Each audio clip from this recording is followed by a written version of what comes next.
Well, good morning, and it's me, Kenny Polcari, your host of the party, and today is Monday, May 22nd, 2023, and it was another beautiful weekend here in South Florida. But today is Monday, markets are going to be open pretty soon, and here are the things that you need to know.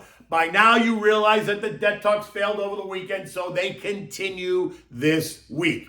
Janet reigniting the default scenario using all kinds of inflammatory language. Joey claims to have compromised on this negotiation, but now insists that the GOP come up with tax increases. Oil steady, treasuries are steady, and gold is a bit higher on all this disruption. And over the weekend, we had Greek elections, and that's causing a surge in the Greece markets, right? Up 7%, but are doing little to inspire buyers across the continent in the other markets. And what are we having dinner tonight? We're having a chicken Capricciosa. We'll get to that in a minute. Delicious dish. Okay. So stocks fell on Friday as the week came to a close, feeling tired after the drama that pushed stocks into a new century, 4,200, before ending the week just a bit below it. Stalled debt discussions once again responsible for the angst. Treasury Secretary Janet Yellen trying to raise the temperature in the room by saying that these stalled discussions risk sparking an unprecedented financial crisis as early as June 1st. Defining that as a hard deadline, right? Now that's really crazy to me, right? That this is the hill that they want to die on. Because here's the question. When does the government ever have a hard deadline when it comes to spending, budgeting, and legislating, right? And the answer is they don't. They never have a hard deadline. They're always pushing and kicking the can down the road. Now, today, suddenly, this is a hard deadline, right? It's it. Janet again telling us that seniors aren't going to get Social Security payments and the military's not going to get paid yet. We just sent billions of dollars of aid to Ukraine, and now the Dems are floating the idea that we must pay illegal immigrants unemployment benefits. Now that they're here. This is in addition to housing and food stamps and all the other benefits that they're getting, right? So how does any of this make sense to you? You're telling me that the U.S. government will default on our debt just to prove a point, yet pay all these other expenses because we have an obligation to do the right thing. I mean, oh my God, listen to that. It's plain stupidity. I mean, it sounds dumb to me. So if it sounds dumb to me, I can only imagine what it sounds to everybody else. Now, look. Jojo did say that a default is not happening, which suggests that if they can't make a bipartisan deal, then he is threatening to invoke the 14th Amendment, which allows him to raise the debt ceiling without participation of Congress, which is another issue because the 14th Amendment has never been invoked. So again, does Jojo want to be the president? Does he want this to be his legacy? Do the Democrats really want to be the party known as screw the rules and screw the compromise? I don't think so, but you never know. A government shutdown is what should happen first. Close the parks, furlough the government workers, shutter the IRS, send these elected officials home and stop their paychecks. Then watch how fast this comes to an end, right? That should save plenty of money and take us through June and into July. But this idea that we're going to run out of money next week is irresponsible. And by the way, again, I ask, does Joey want to be the president that defaulted on this debt? Now, he's going to try to pin it on the GOP, but in the end, he is the president, right? The buck has to stop somewhere. The Democrats will have to wear this, period. A shutdown is not a big deal. Well, I mean, it kind of is if you're someone not getting paid, but we've done it before and the world did not stop. The people that don't get paid, they just don't pay their bills, right? It's not rocket science. It's like a domino effect. It's just what it is. But once we clear it all up, then everyone gets their back pay and everybody pays their bills. In any event, the Dow on Friday, the Dow lost 110 points, the S&P down 6, the Nasdaq gave up 30, the Russell lost 11, and the transports gave up 95 points. In addition to all the drama, we have more conflicting commentary out of what? The Fed.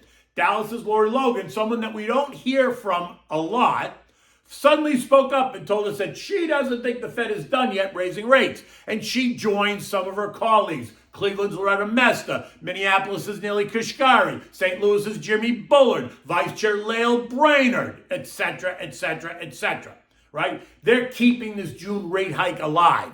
But then, on Friday afternoon, Fed Chair J.J. Powell came out and said that he's open to holding interest rates steady at the June meeting, which means a pause, suggesting that the Fed will pause, right? Saying that until very recently, it's been clear that further policy firming would be required. As policy has become more restrictive, the risks of doing too much versus doing too little are now becoming more balanced. So now he's thrown that out there, right? Now, this leaves the June rate hike a split amongst the members.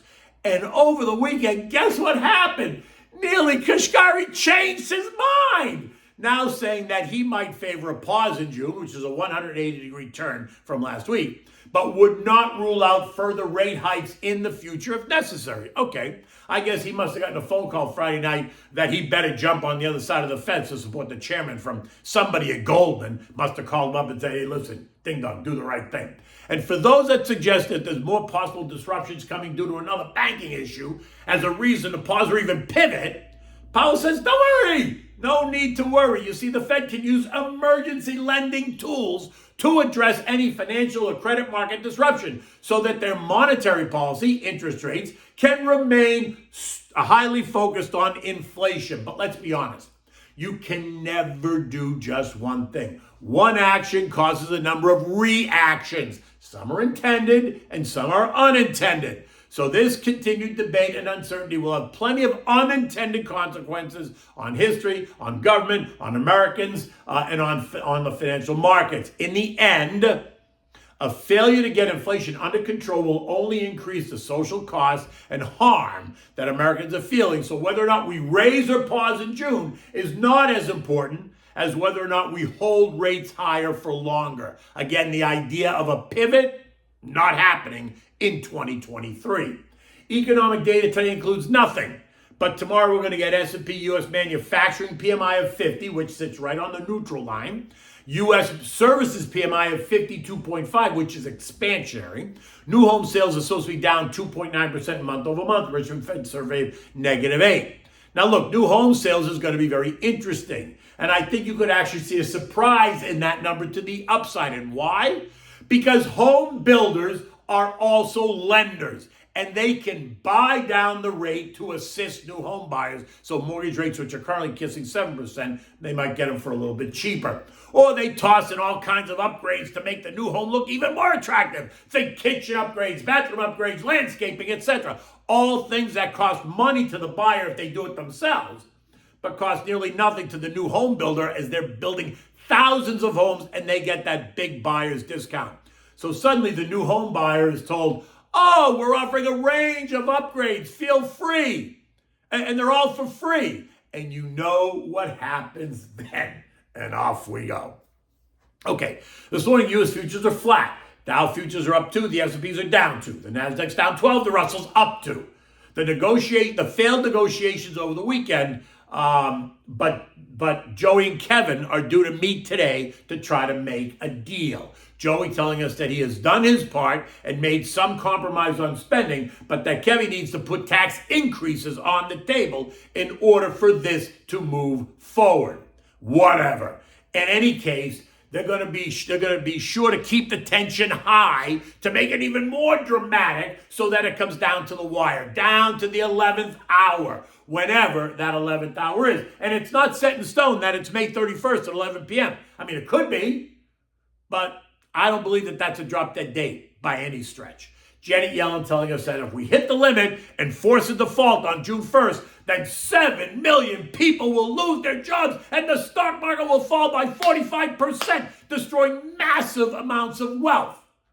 Is that all going to happen in one day? My question is, what mathematical formula is she using to come up with that analysis? And does it happen on June 1st at 12:01 a.m.? I mean, it's ridiculous. It's histrionics. She should know better. She, of all people, should know better, and she should stop the hysteria. Now, this morning, treasuries remain confused and inverted. The 2-year still yielding 4.24%, the 5-year at 3.7%, the 10 years yielding 3.65%. Shorter date bills are also paying you more than 5% on an annualized basis. 1-month bills yielding 5.5%, 3 and 6-month bills yielding 5.3% and 5.34% respectively.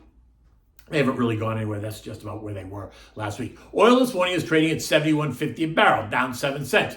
They are using, get a load of this, the debt ceiling stalemate, a housing slowdown, and concerns over the Chinese recovery as reasons for the weakness. citing a failure to come to a deal along with weak housing in the United States is going to cause the Chinese economy to slow down, and that's bad for consumption and demand. A housing slowdown in the U.S. is going to cause the Chinese economy to crash. Okay, you can run with that.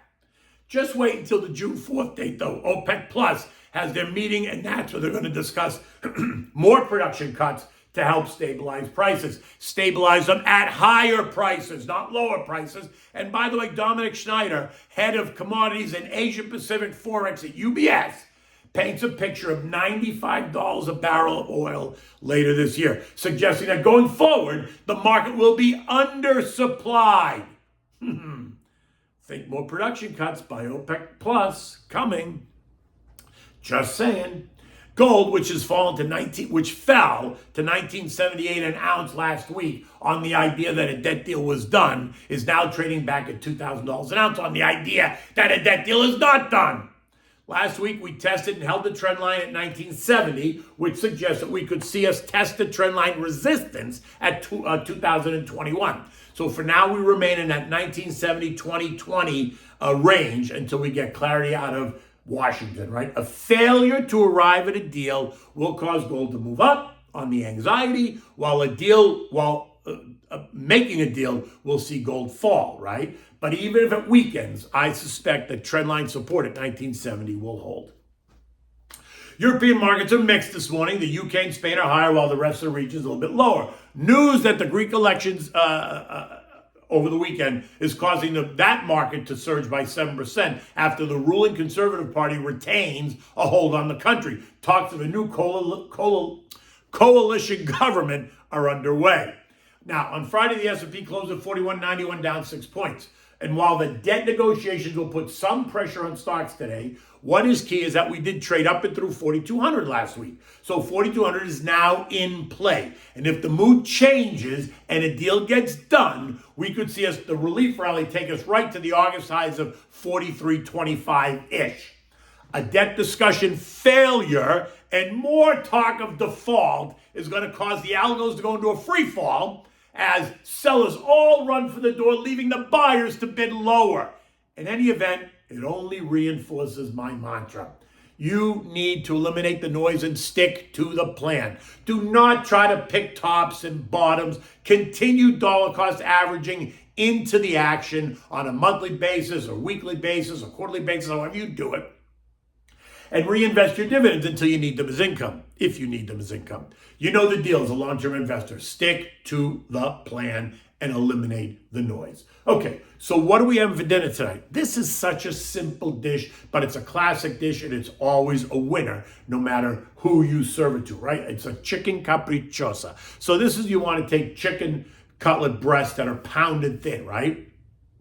It doesn't really take much time at all to make. The whole thing might take you half an hour start to finish. And you can do this with veal cutlets. You can do it with pork cutlets if you prefer. But this one's chicken today, right? So you need the chicken cutlets pounded thin. You need homemade Italian breadcrumbs. You need arugula, red onion, and shaved grana padano cheese. You need eggs. You need flour. You need olive oil, right? So begin with the pounded chicken cutlets. Rinse them under cold water. Pat them dry with a paper towel.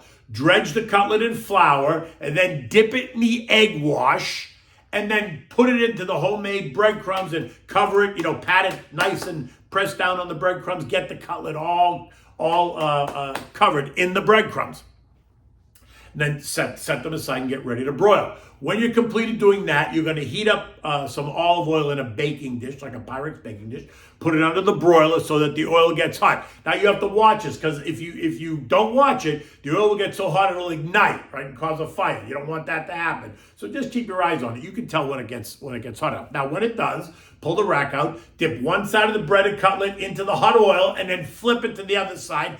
Fill the pan, put it under the broiler, and you want to broil it 3, 4, maybe 5 minutes until it's cooked. And then you want to flip it over and cook the other side. Do the same thing. And while this is happening, you want to make the arugula salad with the red onion and dress it with olive oil and fresh lemon juice and olive oil.